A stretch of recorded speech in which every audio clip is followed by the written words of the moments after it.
na balita, nagpapatuloy po ngayong umaga ang pagtalakay ng House Committee on Justice sa impeachment complaints laban kay Pangulong Bongbong Marcos. Tutukoy ng komite kung ang dalawang reklamo ay sufficient in substance. Pinagsalita na si Pusong Pinoy Party List Representative Jet Nisay kaugnay sa inendorso niyang De Jesus impeachment complaint. Inaasahan ding tatalakayin ng mga mula sa Makabayan Bloc ang inendorso nilang impeachment complaint na inihain ni dating Gabriela Party List Representative Liza Maza at iba pa. Kahapon, idineklara ng komite na sufficient in form ang dalawang impeachment complaints laban kay Pangulong Marcos.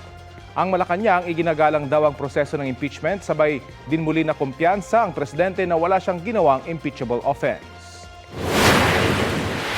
Even before, sinabi na po ng Pangulo na alam niya na wala siyang ginawang mali, wala siyang ginawang paglabag sa batas, at wala siyang ginawang impeachable offense. Kaya kumpiyansa siya sa sarili niya. Pag sinabi po nating substance, dapat yun pong mga isinulat nila doon na pagkakamali ng impeachable official, they must constitute the offense which is the ground for impeachment. Ang tanong, ito bang pagkakamaling ito ho ba ay impeachable offense?